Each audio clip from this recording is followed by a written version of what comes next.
Yes, thank you very much for this generous introduction, Sarah, and thank you, Sarah and Pascal, for inviting me. And thanks to the entire Extra City crew and the ARIA Institute for making this encounter possible.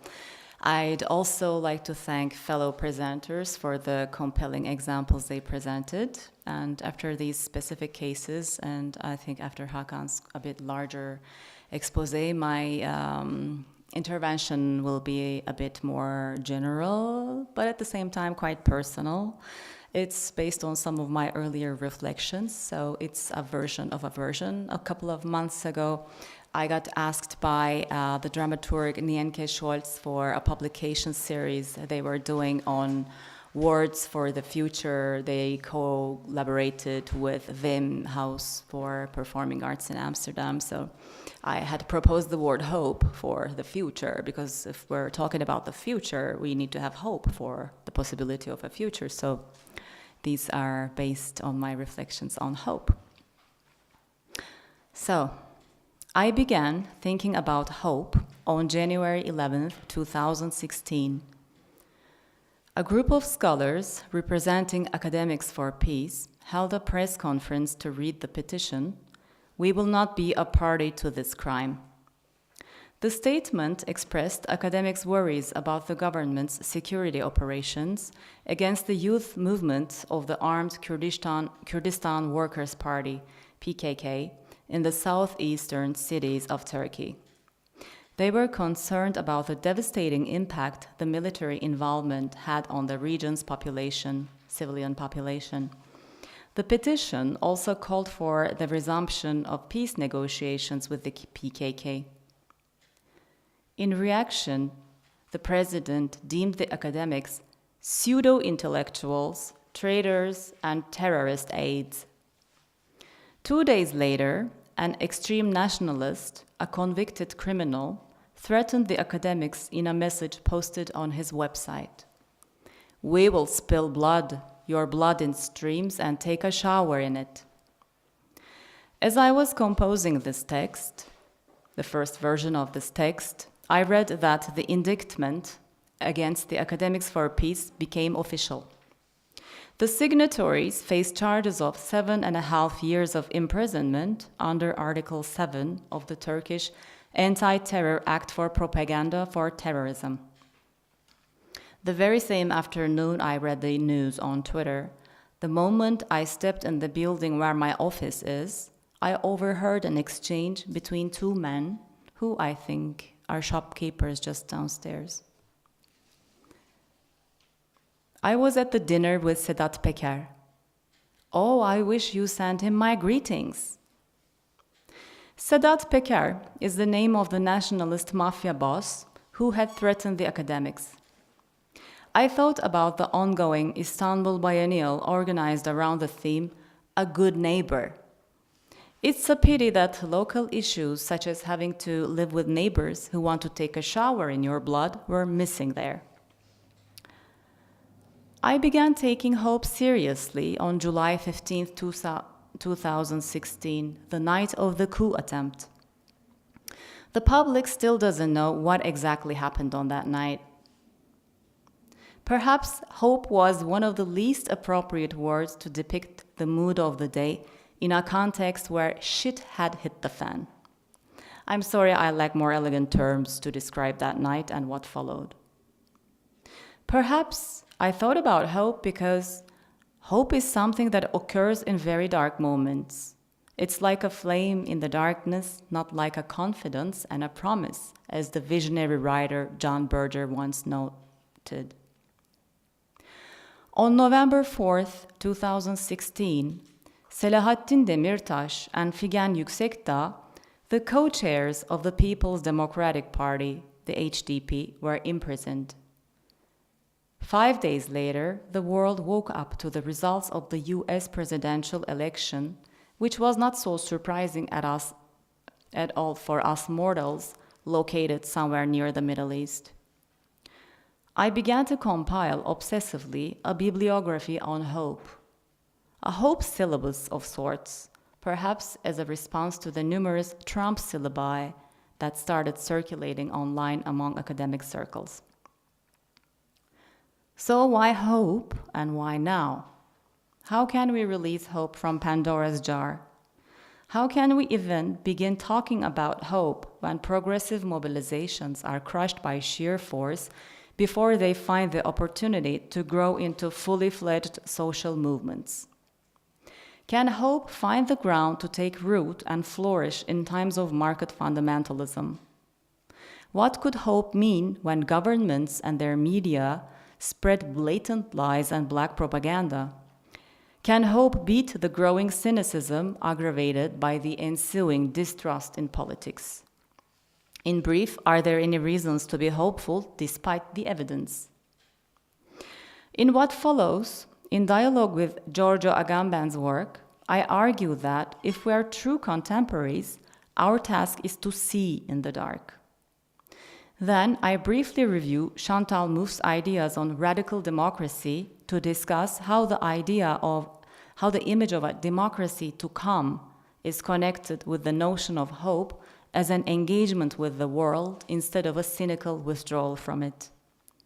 I conclude by reflecting on how critical social thought and the arts could contribute to new social imaginaries by paying attention to islands of hope in the life worlds of our contemporaries. The contemporaneity of hope. In the essay, What's the Contemporary?, Agamben describes contemporaneity not as an epochal marker, but as a particular relationship with one's time. It's defined by an experience of profound dissonance and out-of-jointness. This dissonance plays out at different levels in his argument. First, it entails seeing the darkness in the present without being blinded by its lights, while at the same time perceiving in this darkness a light that strives but yet cannot reach us. No one can deny we're going through some dark times. It's become all we perceive and talk about lately. Hope as an idea, verb, action, or attitude rings out of tune with the reality of the present. But if we follow Agamben's reasoning, the perception of darkness and hopelessness would not suffice to qualify as true contemporaries. What would be needed then is to find ways of seeing.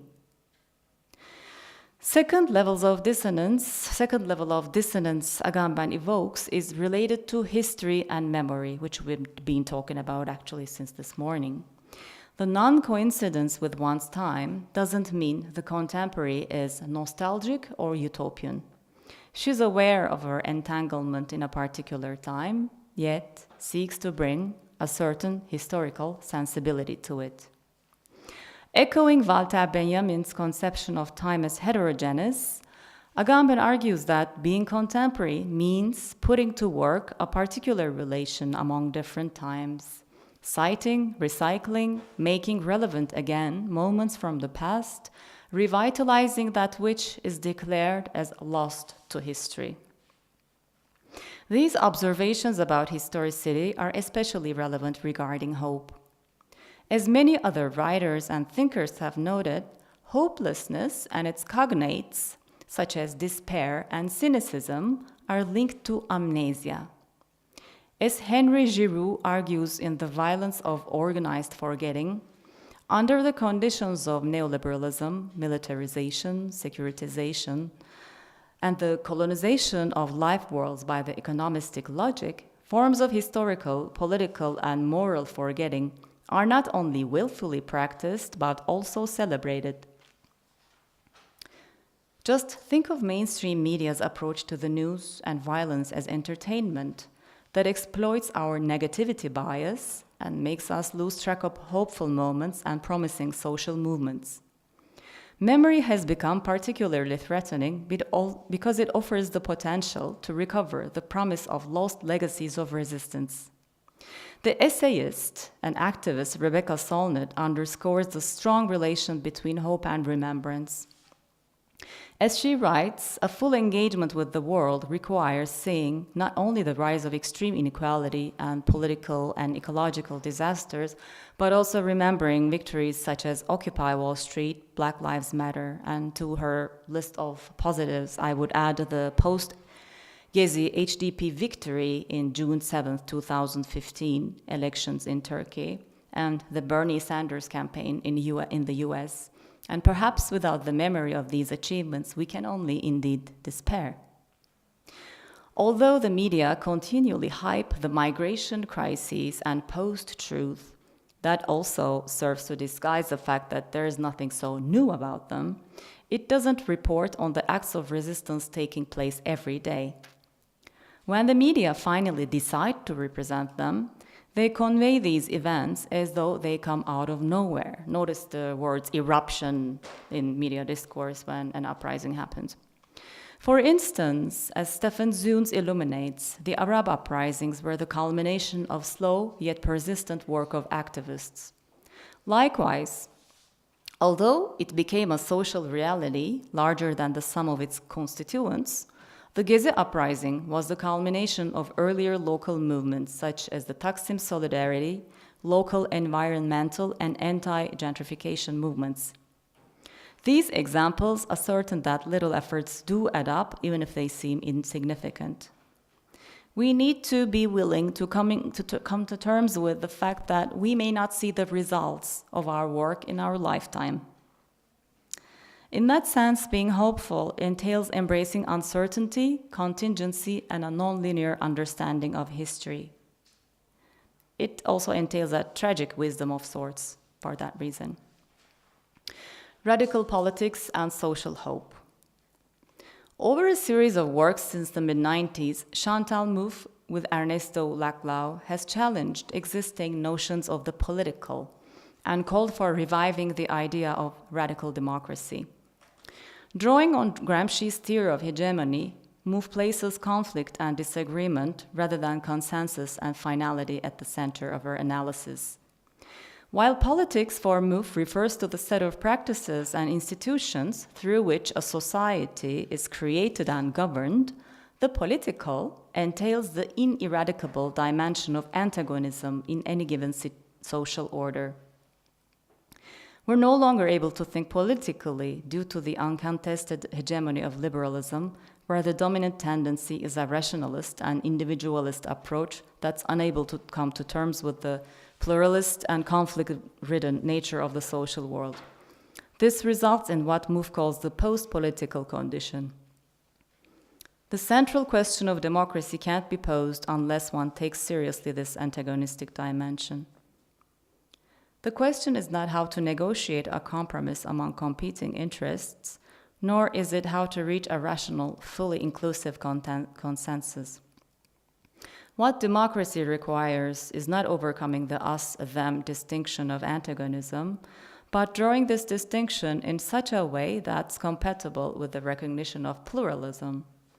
For Mouffe, this entails transforming antagonism to agonism. It means instituting a situation where opposing political subjects recognize the legitimacy of their opponent, who is now an adversary rather than an enemy, although no rational consensus can be reached for the final outcome. Another crucial dimension in Mouffe's understanding of the political is hegemony. Every social order is a hegemonic one, established by a series of practices and institutions within a context of contingency. That is, every order is a temporary and precarious articulation. What's considered at a given moment as natural or as common sense is the result of sedimented historical practices, based on the exclusion of other possibilities that can be reactivated in different times and places when the conditions are ripe. That is, every hegemonic order can be challenged by counter-hegemonic practices that will attempt to disarticulate the existing one to install another form of hegemony. Well, it may not be fair to chop a complex argument to a bite-sized portion, but for the purposes of this essay, I take the liberty to summarize Mouffe's concept of radical democracy as the impossibility of democracy, as a project without an end. It means that a genuinely pluralistic democracy is something that can never completely be fulfilled if it's to remain pluralistic at all. Meaning, If everyone were to agree on a given order, it wouldn't be pluralistic in the first place. It could culminate in a static situation that could bring about a totalitarian society. Nevertheless, although it's not going to be completely realized, it shall always remain as a process to work towards. Recognizing the contingent nature of a given order also makes it possible not to abandon hope. If there's no final destination, there's no need to despair. So, the ideas about radical democracy as a project without an end resonate with the idea of hope as embracing contingency and uncertainty in our political struggles. And of course, one of the greatest challenges is to convince ourselves before others about why it's a worthwhile endeavor, which brings me to the more irrational dimensions and the dimension of affects in politics. Although they hadn't explicitly reflected on hope in their writings, in the wake of the Jörg Haider movement in Austria, remember anyone? A right-wing mobilization against the enlargement of the EU around the turn of the millennium, the new millennium, whose party FPO recently became the coalition partner. Laclau and Mouffe did address the notion of hope and its relation to passion and politics in a more direct manner. They began to argue it's imperative to give due credit to the importance of symbols, material and immaterial representations that evoke certain meanings and emotions, such as a flag, a song, a style of speaking, etc., in the construction of human subjectivity and political identities. They proposed the term passion to refer to an array of affective forces, such as desires, fantasies, dreams, and aspirations, that can't be reduced to economic self-interest or economic and rational pursuits. One of the most critical shortcomings of the political discourse of the left has been its assumption that human beings are rational creatures, and its lack of understanding the role of irrational forces in the neoliberal imaginary. It's amazing how the left has been putting the rationality of human beings at the center of arguments, for example, against racism and xenophobia, without considering the role of irrational forces as motivating ones. For instance, as I was redrafting this text, the world was surprised by yet another election result, the German elections of September 24th, a couple of months ago, when the radical right-wing AfD entered the parliament as the third largest party. I agree with Mouffe that as long as we keep fighting racism and xenophobia and nationalism on rationalistic and moralistic grounds, the left will be facing more of such surprises. Instead of focusing on the specific social and economic conditions that are at the origin of racist articulations, the left has been addressing it with a moralistic discourse or with reference to abstract universal principles such as human rights. Some have also even used scientific arguments based on evidence, sound evidence, and their verifiable evidence to prove that race does not exist, as if people are going to stop being racist once they become aware of this revelation. At the same time, as Laclau and Mouffe contend, hope is also an ineradicable dimension of any social and political struggle. Nonetheless, it can be mobilized in different and oppositional ways. When the party system of representative democracy fails to provide the vehicles to articulate demands and hopes, there will be other effects that are going to be activated.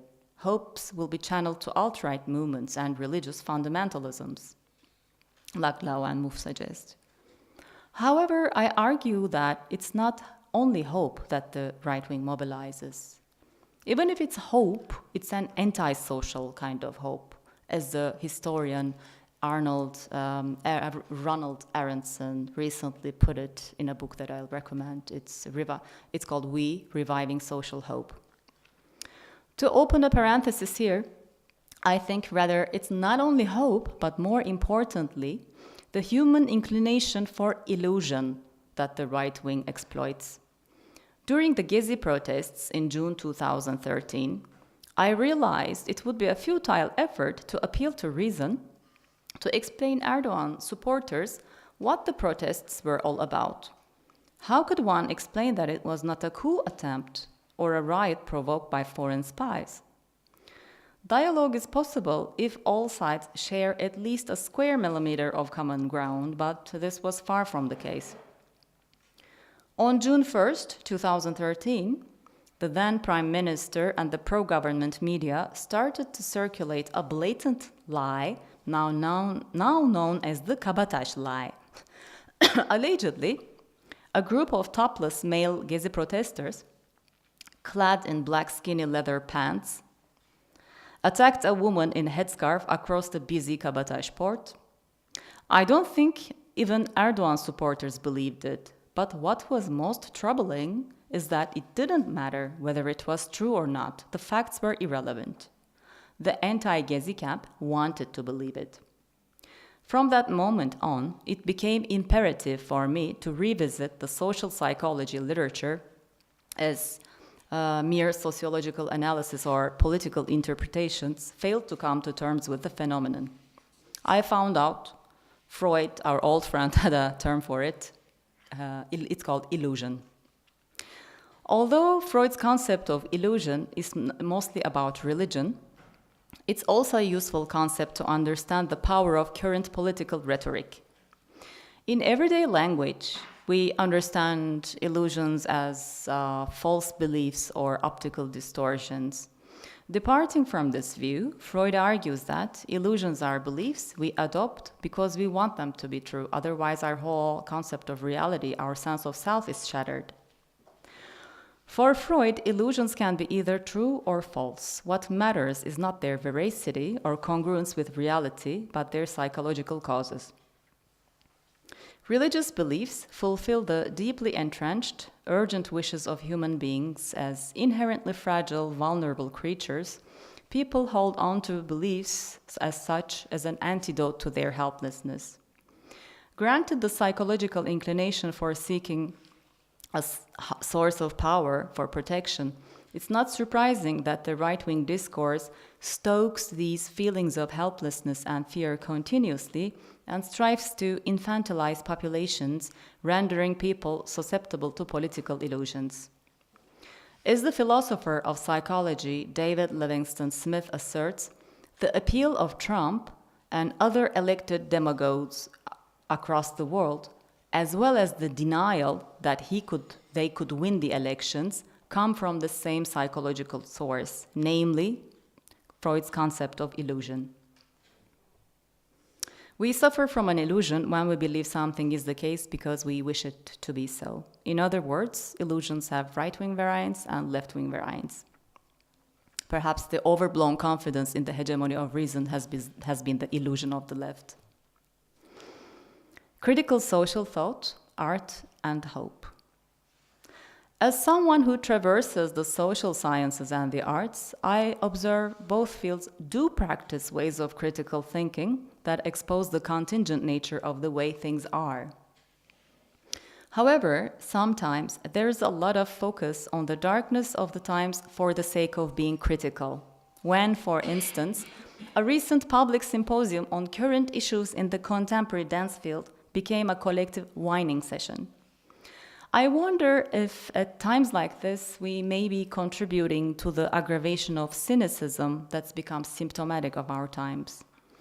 Are we perhaps equating adopting a hopeless position with being intellectually profound, as the anthropologist Michael Taussig once noted? If critical social thought is to remain committed to the ethos of not only describing and analyzing the world, but also contributing to making it a better place, it needs to be supplemented with studies that underscore how a better world might be already among us, and there are a lot of studies like that. It's not to discredit that. It would require an empirical sensibility, a documentary and ethnographic approach of sorts that pay attention to the moments when islands of hope are established and the social conditions that make their emergence possible.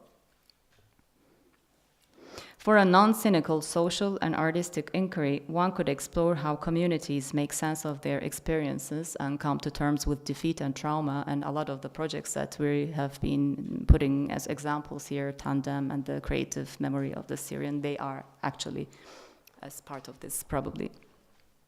Sometimes communities, through mobilizing self-resources, provide more nuanced interpretations and creative coping strategies than the art world's handling of these issues in, for instance, thematic programs that address refugee art or art from the MENA region and so on. Such programs run the risk of leaving untouched the world's systemic questions about why refugees exist in the first place. Furthermore, they run the risk of constituting occasions for the art world to derive moral superiority via spectacles of tolerance and goodwill. There is a need to go beyond the language of victimhood and the savior. A critical position cannot be articulated once the position of victimhood is fixed that denies agency to individuals and groups. It's also necessary to understand how, despite the direst of circumstances, people can still find meaning and purpose in their lives and how they can go on. I am aware there's nothing new in this question, otherwise, poetry could not have been written after Auschwitz indeed. By the way, what Adorno had meant by this often quoted, actually often misquoted phrase, to write poetry after Auschwitz is barbaric, was not a call to silence the arts, language, or philosophy. He later re-articulated it a few times, and his concept, the new categorical imperative, attests to this in a concept he developed in the negative dialectics. He called for arts and culture to respond from within and in the face of an inevitable aporetic condition. What aporia means here is that, on the one hand, there is the moral obligation, the urge, the imperative to represent or respond to atrocity. On the other, there is the impossibility of doing so. So Adorno's call was actually for a very challenging task, to find the appropriate language that could navigate the radical gap between the signifier and the signified that one could not or should not try to overcome via writing or other aesthetic means. This is precisely what the writer Aslı Erdoğan was trying to come to terms with before her arrest.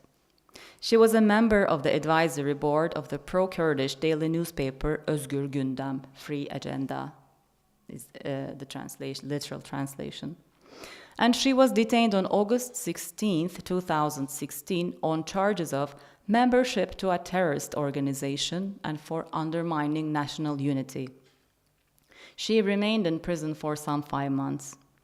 A journalist asked Aslı Erdoğan about how the state of emergency rule in Turkey and her experience in prison changed her language.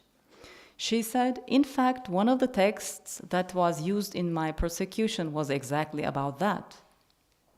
It was completely an internal monologue about language, how fascism does not only violate the outer world, but also the inner world and one's language.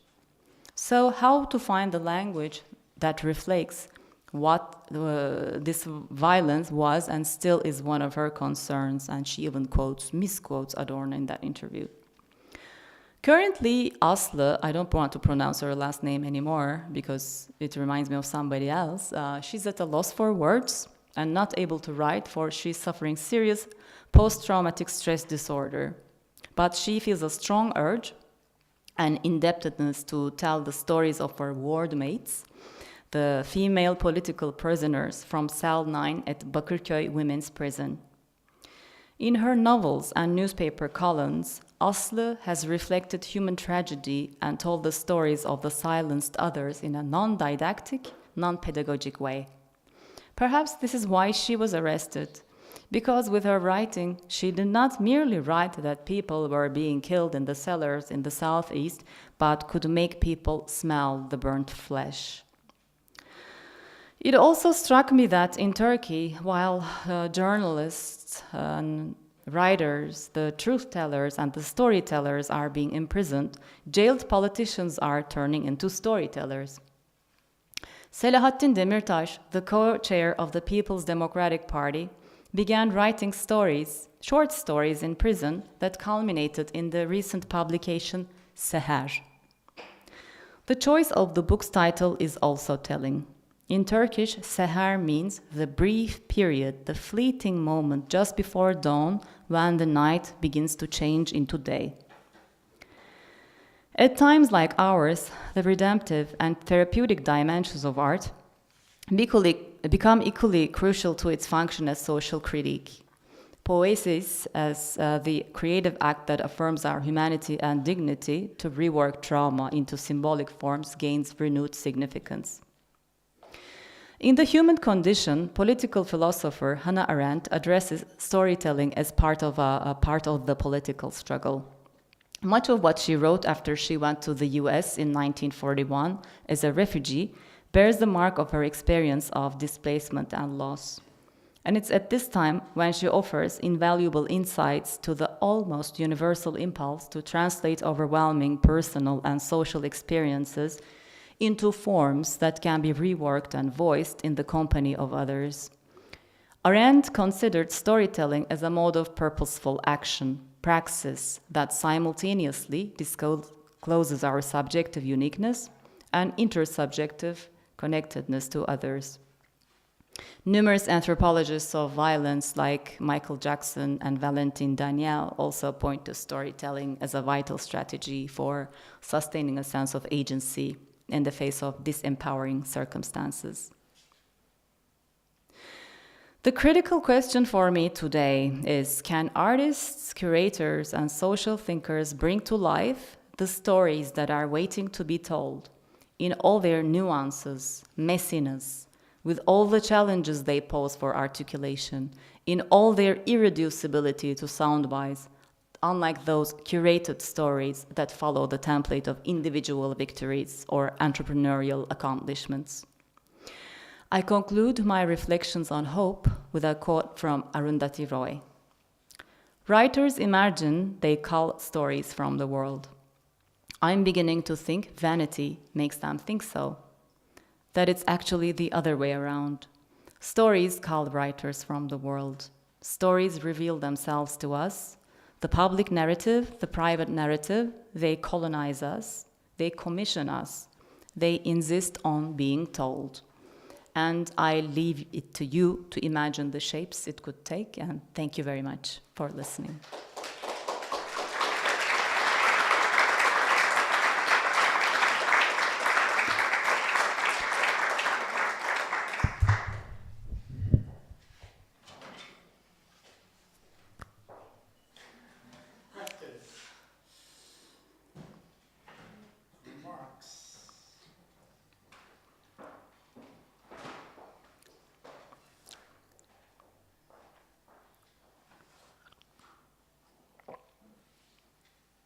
Gestures.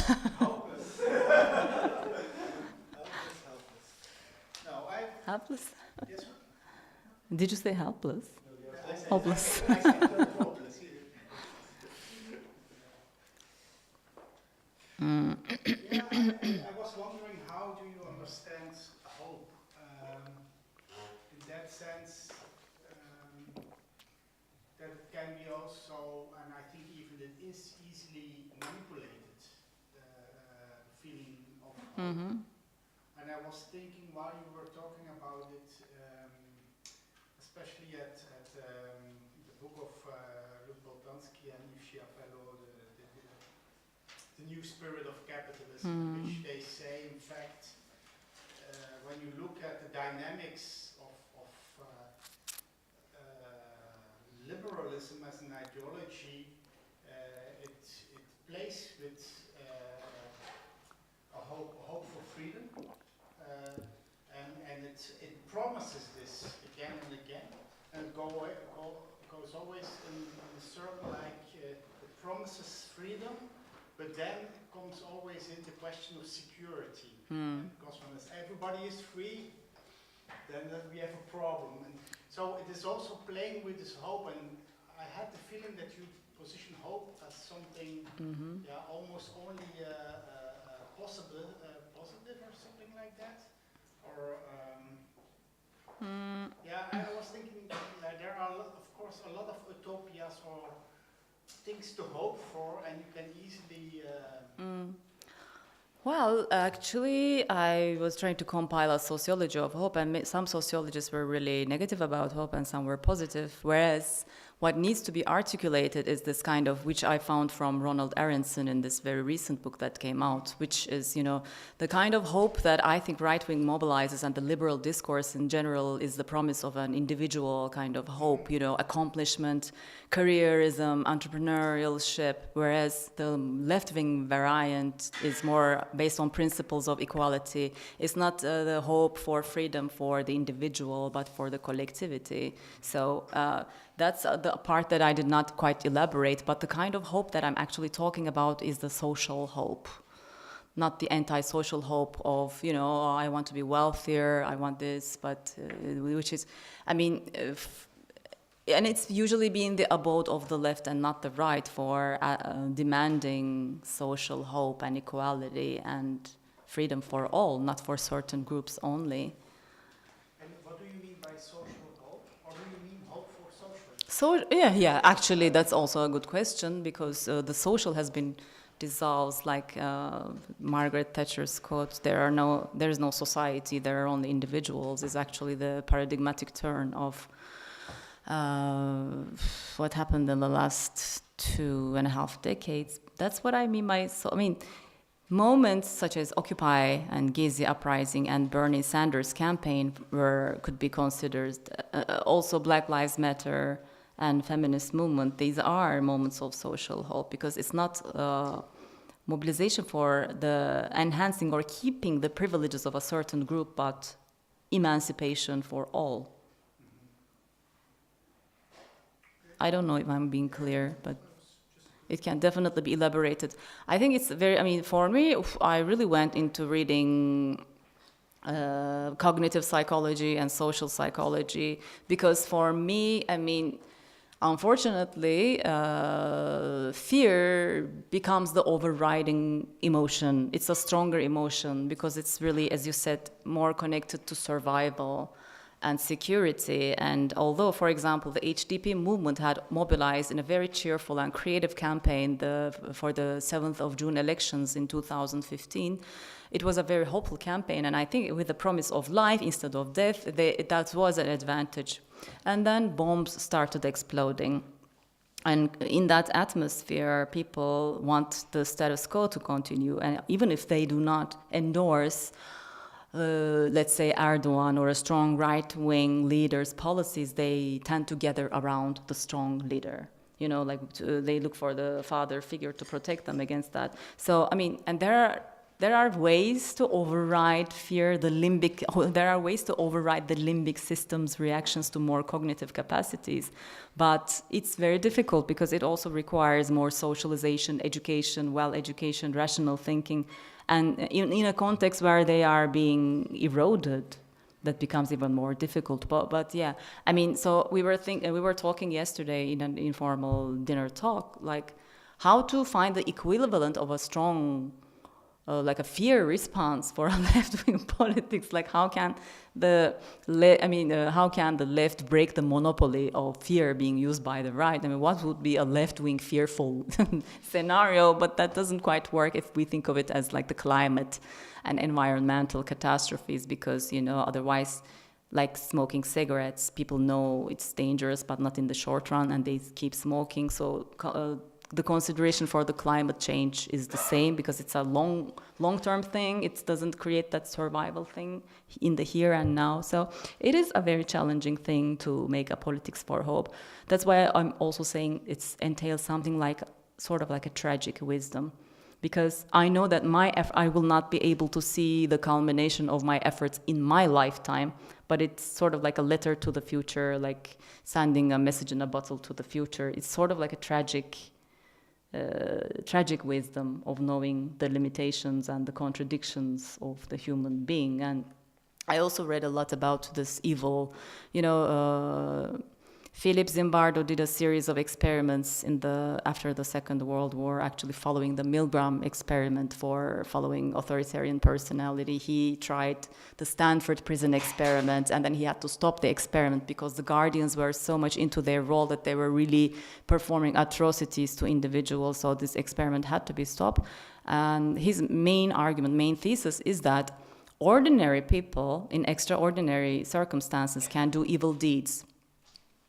He is now engaged in this project called the Heroic Imagination Project, which is actually ordinary people in ordinary or extraordinary, in certain specific circumstances, can do ordinarily heroic deeds. So it's a reversal of his argument, and it's actually can be the same individual too.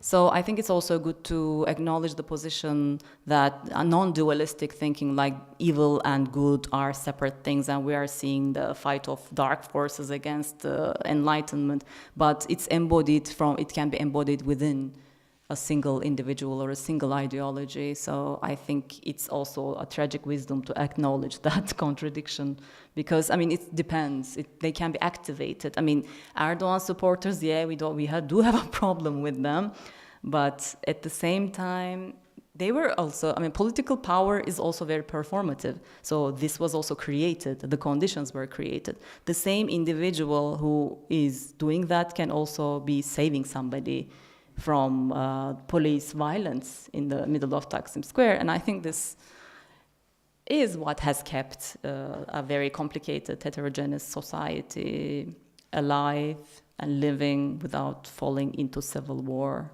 in Turkey. The complexity of the human condition, I would say.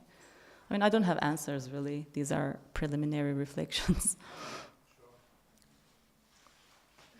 Yeah, I just wonder, thinking back also of the discussion with Roshana earlier about if these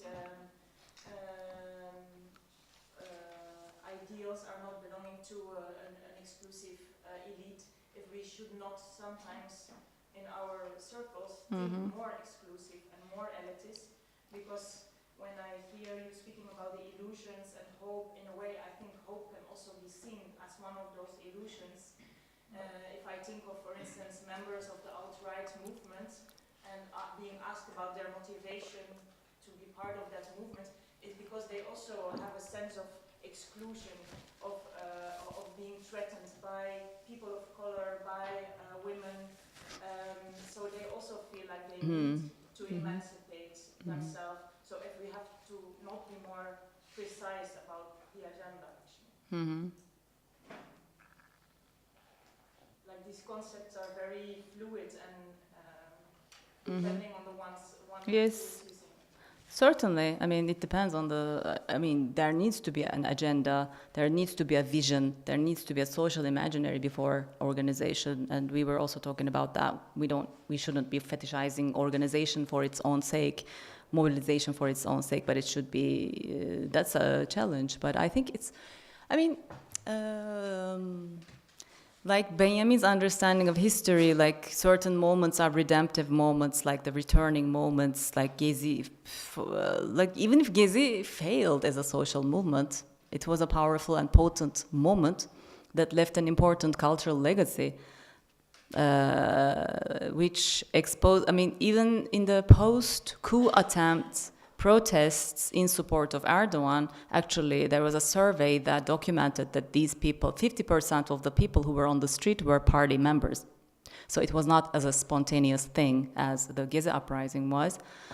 They were using the vocabulary, they were actually using, quote, imitating, let's say, that's the more correct word, the language of Gezi. But what was very striking for me is the lack of humor. I mean, I should really study, this is my mission now, to study the lack of humor in right-wing mobilizations. I mean, they even have this is something very important, they have comic magazines, okay, but they are so not funny. And so there is this, Gezi culture, appropriating the Gezi culture to organize pro-Erdogan vigils, and they even set up tents in the Gezi camp and stuff like that. But they were more totalitarian performances because it was not a multiplicity and it was not a plurality. It was like the flag and the leader trying to appropriate the Gezi language. So, I mean, I think it's very slow, but it did change a political culture. It did change the political discourse. It did change a political imaginary. I mean, as I said, its failure was, ironically, its success in a way. Like it's being crushed is what I mean by failure, was its success, because it was recognized correctly as a challenge.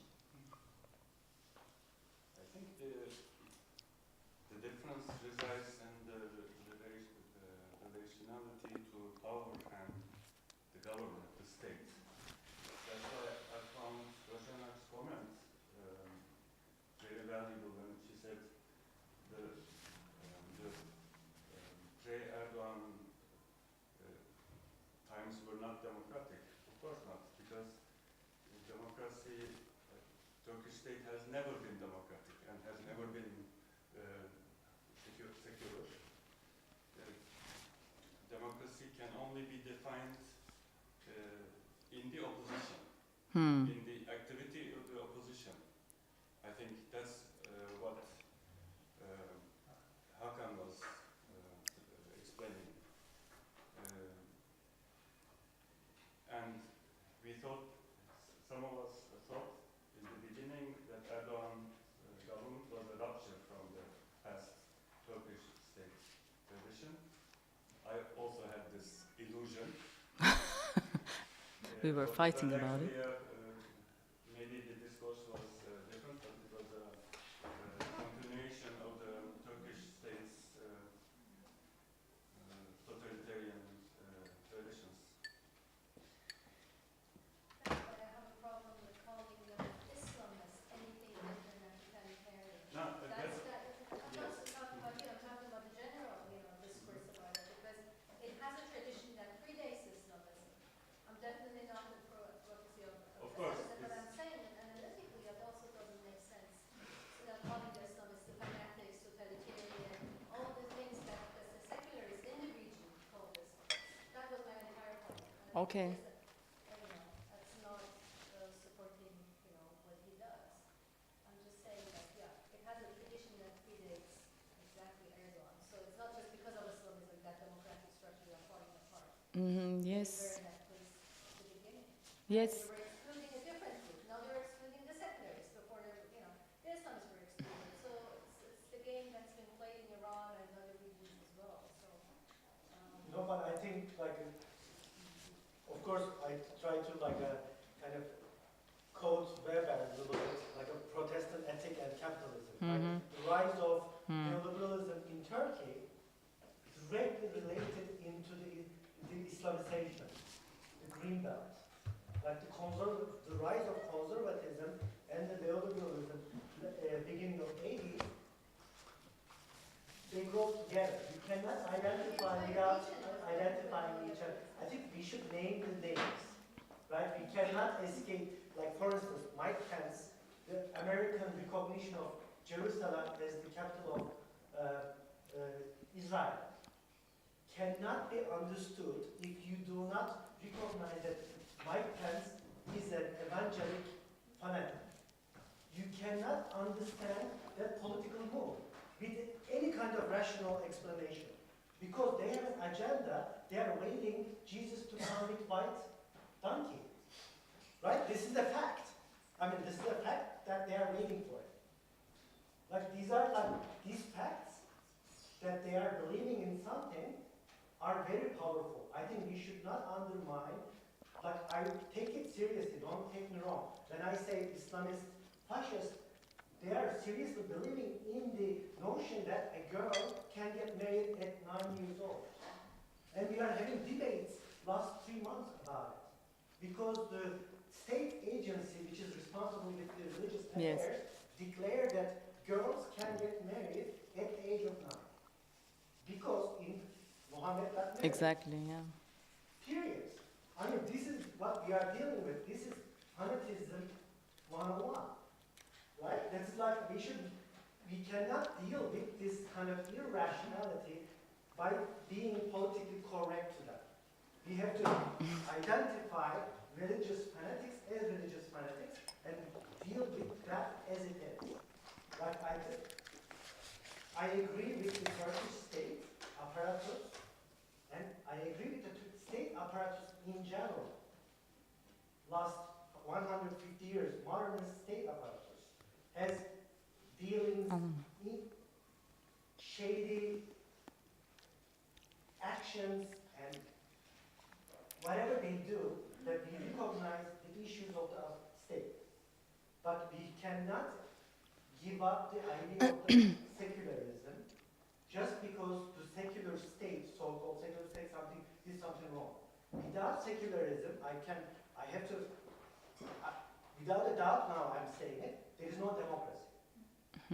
The foundation of the democracy is secularism, because real secularism, not the Western secularism, which is Christian. And not the Turkish secularism as it had existed earlier, because we always had this Ministry of Religious Affairs that the state was funding, which is actually connected to the government, right? It's the government. The Turkish Republic state was a coalition with the Islamists from the beginning. And you look at the interior ministers from the beginning, they Yeah. were all Islamic persons with Islamist ideology. So, Yes. I think although they disguised this for a while, they pretended to be modern and secular. It was never the case. They were always, communist hunters, leftist hunters groups members. Yeah. I said, oh. Thank you very much. Thank you.